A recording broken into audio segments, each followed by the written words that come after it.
Hey, what's going on YouTube? We're back with another Borderlands video, and today's topic is the history of Wilhelm the Enforcer, and he's best known for his addiction to cybernetics, for having a kill count the size of a small country, and for being Handsome Jack's right-hand mercenary in Hyperion. From a young age, Wilhelm struggled with a disease called bone waste, which affects the integrity of his skeleton, causing him to require some cybernetic implants to correct the mild case that he had.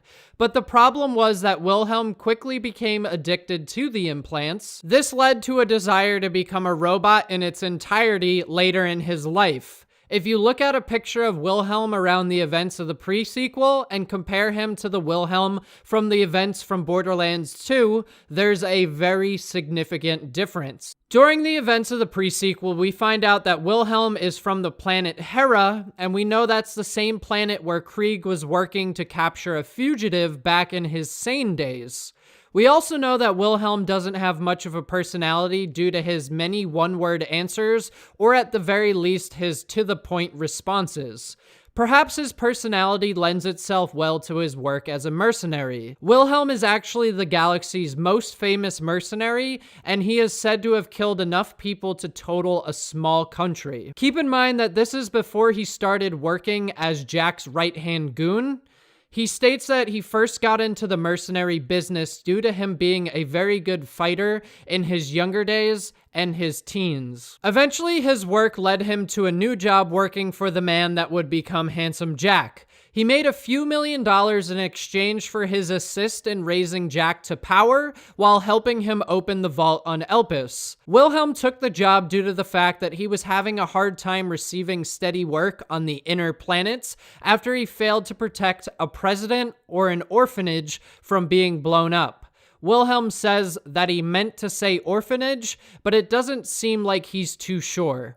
Either way, it led him to Jack, and he became his boss eventually at Hyperion. Wilhelm often makes note that he will do things for money and that he won't do things unless he's paid. He even said no to Jack until he offered a few $1,000,000 to come and help. Listen to this. In fact, let's listen to what Wilhelm likes and what he wants from life. Wilhelm, you've risen to prominence as one of the foremost mercenaries in the galaxy. But you had humble beginnings, did you not? A life no different from any other. What spurred you down your path of ultraviolence? What confluence of events, what changing winds of circumstance and privilege led you to sit right here in front of me, dictating your autobiography? As a kid, I was good at fights. Let's move into later years. Puberty, the teenage years. A difficult time for anyone, perhaps more difficult for you, yes? Coming from a violent childhood, a broken home, possessing little intelligence. Tell me, how did you get on with your peers? Take me inside your mind. When I was a teenager, I was good at fights. What about the man you are now? Who is Wilhelm the Enforcer? What drives him? What are his likes, his dislikes? Please give me an answer which does not include the word fights. I like steak and robots.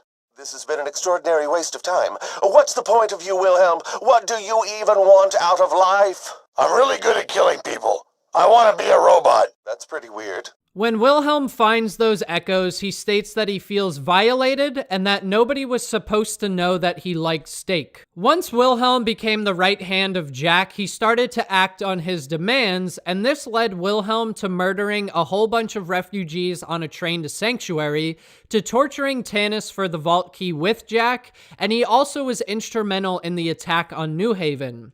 This is where he almost killed Mordecai, Lilith, and Roland. Now, Brick wasn't there due to the fact that he was fighting Nisha, in case you were wondering. Wilhelm eventually meets his demise at the hands of the Vault Hunter in Borderlands 2 when he ambushes them in the mission, A Train to Catch. It's important to note that it was a major challenge to fight Wilhelm, and that's why Roland was so impressed that he was able to be taken down by the Vault Hunter. But as we later find out, Handsome Jack had a plan to get the Vault Hunter to deliver a bogus power core to Sanctuary so that the shields would come down.